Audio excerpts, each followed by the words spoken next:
Hello and welcome to Among the Ferns Gardening Podcasts. We are here at Fernhill Garden Centre and my host is the one and only legend that is Eoin Reid. Hello Eoin. Oh, it's been great to be here and it's great to be starting this programme. We've talked about it for years, but here we go. Here we go. We've finally got round to doing it. The Flower Pot Men here with you on the podcast today. We are indeed Among the Ferns, Eoin. Well, that's why we gave it the name. We were actually struggling for a name for this, but we spotted these amazing Dixonia ferns that's it. And Fernhill and all the rest of it, so it makes sense. And where have these ferns come from? These are from Tasmania in Australia. So, and beautiful plants, do very well here in Ireland, but just need a little bit of shelter. So what we're going to be talking about over the next number of weeks is we're going to be bringing people out into their gardens from a seasonality point of view, and we'll be talking about what they should be doing in their gardens throughout the seasons. So this week we're going to be starting off with colour outside your front door.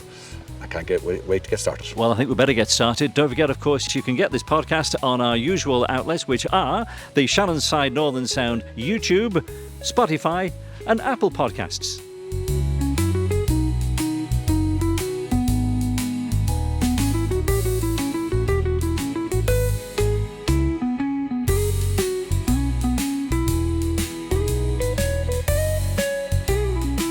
So here we are then, Eoin. What are we doing this week? This week, Paul, we're going to colour your front door and your patio. What you need to do for that is you need to have pots and containers. So we're going to introduce types of pots and containers that are available. So we're right in amongst the ceramics here at the moment. There's an amazing range of ceramics available. As you can see yourself, all sorts of shapes and colours. So I think you need to choose what we call a nest of pots. What I'll call it by a nest of pots is we'd probably go with something like this, which is kind of a medium size. That's a beautiful one, yeah. And then we'll go with a slightly smaller one again. And would you keep them all ceramic? Well, for the moment, we'll talk about ceramic. I'm going to introduce you to plastics as well. Okay, perfect. So this is what we call a nest of pots, and they come in 3 different sizes. And the idea is that you would fill up a large plant in the larger one, a medium-sized plant in the smaller one, and then a small plant in the next one. And it gives you great creativity to have a bit of fun. And what kind of plants could we put in there? We'll be showing you that in a few minutes. I'm getting ahead of ourselves. Yeah, I know. Yeah. Now we're going to go show you a few plastic pots. A few plastic pots. Okay, so we had a look at the ceramics a few moments ago. Now we're going to have a look at what we call the plastic pots. And there's an amazing selection of plastic pots coming to market over the last number of years. You can see the size of this area here. It's all But they don't look plastic. No, some of them don't. I mean, that one there, these are actually made of cork. So this is a company called Cappy. So that's very light. Yeah, very light. And that's one huge advantage of them, because they're great for interior and exterior. Interior, you see, it's completely solid. So you want to put it outside, you need to drill a hole in it for drainage. Yeah. So, and these ones over here are a real gem altogether. So that's made out of cork, and these are made out of plastics there. That's 100% recyclable. If we get a close up on this one, if you just look at that, I mean, I'm holding it, but it looks like it's ceramic. It's supposed to look like ceramic, yeah. So beautiful. They're a great solution for a big pot at small money. Yeah. You wouldn't get a ceramic pot that size for this kind of value. So the plastic pots cheat. And again, you'd have to drill holes. But this one has got a little plug you take out, and it's got so some have got plugs you can just take in and out, so indoor, outdoor, or for some that haven't got the plugs, you need to drill them. So very important, plastic pots, make sure there's a hole in the bottom. Yeah. So an amazing selection of pots available for various solutions. Now we've got to go pick the plants. Good idea. So now we've got to pick our plants. So we're in amongst all of the summer plants here at the moment, the geraniums, the osteospermums, the busy lizzies. Beautiful. So we're going to do a bit of shopping here now. We'll bring it down to our potting bench and we'll show you what to do. Well, we're ready for action, Eoin. We're here at the planting station. What's going to happen now? Well, what's going to happen now is we're going to plant up the pots that we chose. Yes. And we're going to show you the various types of plants that can be used. So we've chosen our 3 beautiful little heritage pots. First thing we do is we get a bit of crockery and put it at the bottom of the pot. And the reason you do that is to stop the whole of the bottom pot from filling up. Well, for drainage. For drainage, very important. Yeah. Now you can use styrofoam, you know, styrofoam from packaging. Yes, I use that myself. Or some gravel. Yep. You can use anything really. Or how about any old sort of cardboards, that kind of thing? Cardboard will break down. It needs to be something that's going to stay there and stop the hole from blocking up. I was just testing you. So styrofoam is perfect. Crockery is perfect. Not everybody has got crockery, but sometimes pots break, so don't ever throw out a pot that breaks. Keep it for this purpose. Good idea, because after the storm, you know, there'll be lots of shrapnel around, loose tiles, all that kind of thing. That'll be grand for chucking in there. Who's this young fella helping us today? This is Corey. Corey's here going to give us a hand. How are you, Corey? He's our Does he know what he's doing? Horticulture expert. He does, yeah, he knows what he's at. So it's very important when choosing your compost. Compost is the life of your plants. Yeah. So you got to make sure you get the best compost you could possibly get. This one we're using is one called professional compost. It's one that we got organised through a buying group years ago, and what it has is a little bit of long-lasting fertiliser in it, so that you get 6 months feed out of this. And is that what the John Inns is? A bit of John Inns is in it as well, but it's also got long-lasting fertiliser in it as well. And what is the John Inns? John Inns is a recipe created by John Inns in the UK. There's John Inns number 1, number 2, and number 3, and it's basically, they're usually soil-based compost. Long before compost came available, John Inns was the first guy to do it properly. Right. So there's John Inns in this as well. So it's a super compost. So Corey, you can pot away there, belt away. One very important thing before you put in your plants is make sure they're well watered. You can see this one here is a little bit dry at the bottom. Yeah. So when we pop that into the pot, we will give it a good soaking. You can see, Corey, as well, it's just breaking up the little roots there a little bit as well to make sure that the plant will perform well. So we'll actually give that a good drop of water. Absolutely crucial. That is absolutely drowned it. Yeah. And you push the compost down in it so that you get it every little bit of air pockets gone. So you water it, compost it. The water will actually help bring the compost down in amongst the plant. See the way we're doing that? So the compost, it looks a bit messy, but it makes it very.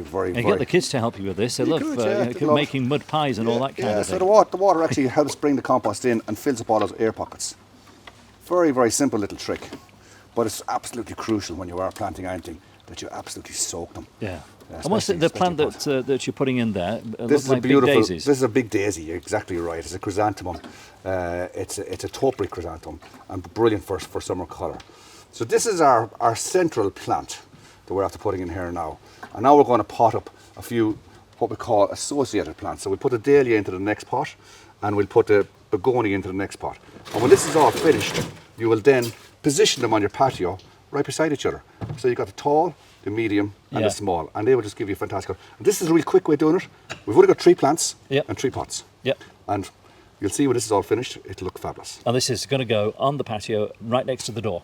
Right next to the door, somewhere close to your, wherever you wish it to be. Yeah. And a selection of these types of what we call nests of pots in and around your patio will just transform your patio. Yeah, and we could easily, quite easily, use the plastic pots that you showed us before. We're going to plant up a few plastic pots as well in a few months. Perfect.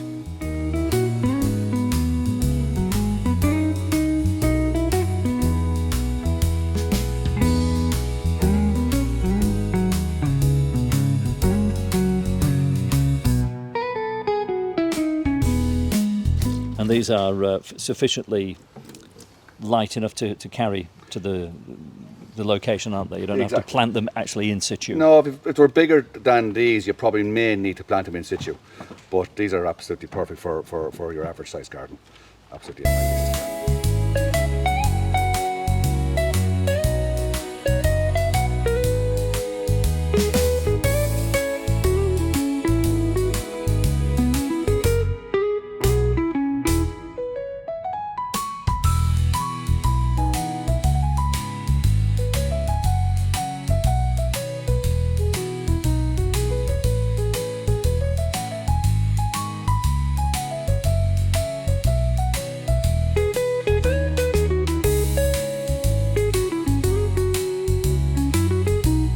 So very simple plant arrangement, 3 nice little small pots, Agaranthemum, Dahlia, Begonia. Very easy to do. And how tall will they grow? How bushy will they grow? That's it. That's their height. That'll fill up to about there. Yeah. That'll fill to about that'll stay the height it is. Just fill up and bush out, and this will just bush out as well. So they're going to more or less stay the height that they are. Yeah. Just flower for the entire summer. I was going to say, how long will they last All for? summer, The entire summer. Right Beautiful. through to the first frost. Beautiful. Okay, so now we're going to plant up a single pot. This is one of our plastic pots, which look like ceramic. Absolutely. It's incredible how real they look. And again, you're going to put a little bit of crockery in the bottom. Good compost. Make sure that it's nice and moist. Sometimes compost comes out of the bag very dry. So if it's dry, kind of don't be afraid to give it a drop of water as you're putting it in. Yeah. Just because it's hard to get compost wet. So a little bit of water as you're going along, and then you start planting it up. Do you need to put any grit in or anything like that? No, it's all in it. It's great in it. It's a perfect compost.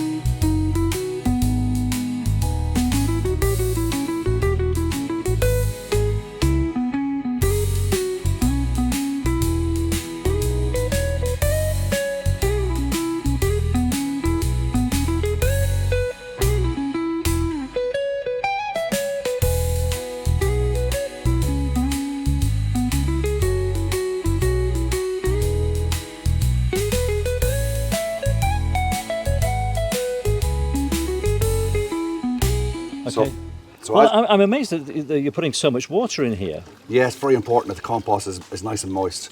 That compost is not bad, but I love compost to be really, really wet because it gives the plants a great start. If the compost starts off dry, it takes forever to get it wet. And the same with your plants. Before you put your plants in, you give them a good old watering too. So you're really giving them everything the best chance. And you can see if you don't have it fully watered, it'll tell you that one's pretty good. Yeah. A little bit dry in spots, but she's not bad. Yeah. So it's very important that you keep watering plants as you're going along. And what's the little thing that we're putting in here? What plant is this? Oh, we've got a nice little mixture here now, so we are. Oh, we're going to put several in, aren't we? Several, yeah. Oh, beautiful. We're putting a combination in here together. So we've got a geranium there by the looks of things. Geranium, another agaranthemum, and we've got some busy lizzies here as well. Beautiful. So I'm not quite sure what's Corey choosing here now. What's your choice? Go with the chrysanthemum. The chrysanthemum. He's going to put the chrysanthemum first. You have some nice other bits here too, Corey.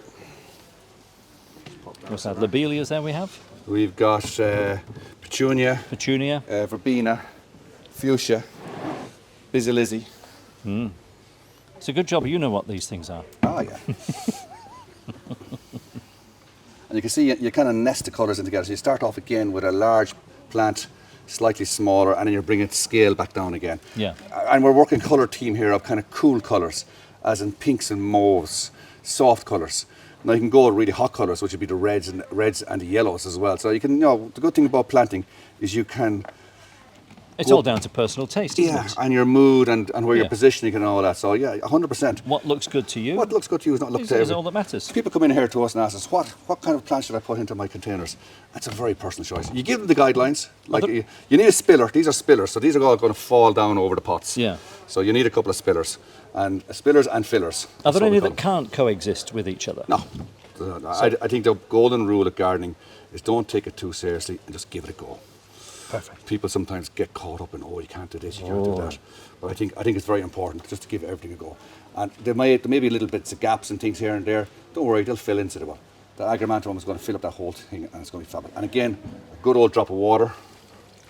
And how often would you keep needing to top this up if the rain doesn't come?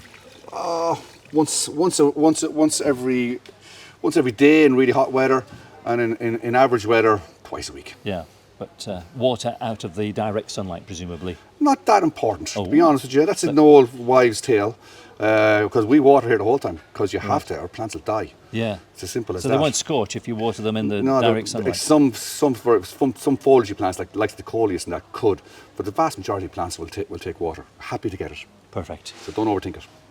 So for the benefit of the people who are listening to this podcast rather than watching it, just tell us about the colours that we have here.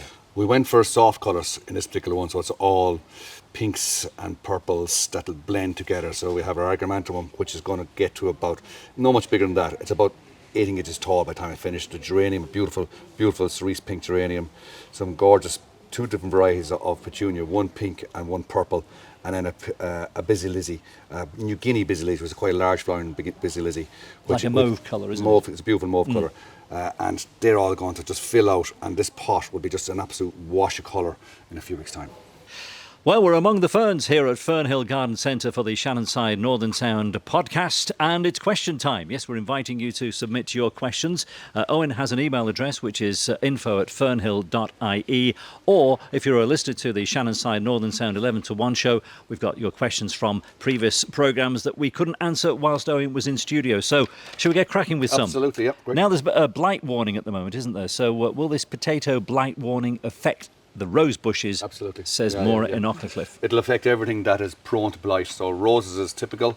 All of your fruit bushes, all of your chrysanthemums, believe it or not, junipers, it affects quite a lot of plants. So it is very important, particularly with the likes of roses that you are spraying with your rose clear. Or you can use this particular product, which is branded potato blight treatment. So that's brilliant for just blight. This rose clear is excellent for blight, but also for your green fly. Right. So you need to be applying these about every 3 weeks with roses. Otherwise, you'll get a lot of black spot and scab. The potato one, can that go on other plants? Absolutely, Yeah. everything. Not That can go just on potato. everything. Right. Whereas Perfect. this is specifically really for roses. Yeah. And you wouldn't put that in vegetables and that, but this is brilliant for everything. We'll take another question. Why is there fungus on my petunias? Exact same The reason. blight, isn't it? Blight, Yeah. 100%, yeah. So Yeah. again, a bit of fungicide. Okay, another one here. Could you ask Eoin why a lily needs dividing? Will I leave until autumn? Says Jerry. 100%. You'd never divide anything until autumn. Yeah. Okay. 2 roses in my front garden. In the ground, for some reason, I sprayed them with rose clear. Okay, for a while, and now something is eating the roses like pinholes on all the leaves. Yeah, she needs to keep I've had spraying. them- Needs to keep spraying with rose clear. Yeah. And she needs to start applying some rose food, and get your secateurs out. Anywhere where there's things that look a bit dodgy, Cut back. Cut them off. Roses are brilliant. They respond very fast. Next week we're talking about roses. We have a lot of questions on roses. Perfect stuff. Finally, then, where can I get a gooseberry bush? Do you have any gooseberry We have a bushes few here? around, yeah, plenty of gooseberry. Well, there you are, bushes. Glenn. That's from Glenn Campbell. Any good garden centre will have gooseberry bushes. Marvellous. Well, Eoin, we've been among the ferns for the first episode. I think that went fairly well, don't you? Well, I hope so. We'll see what the reaction is. Yeah, absolutely. So next time, what are we going to be talking about next time? We're going to be talking about the queen of the garden, Which, of course, is roses. roses. Yes, roses. Very difficult for some people, Oh, well, listen, we'll explain how to make the best out of them. and that's the point of Yeah. the podcast, isn't it? Absolutely. To get the best tips possible from our man here at Fernhill Garden Centre. This is Mr. Eoin Reid, and I hope you can join us next time as we are among the ferns. Make sure you check out our Shannonside Northern Sound YouTube channel, Spotify, and also Apple Podcasts as well. Until next time.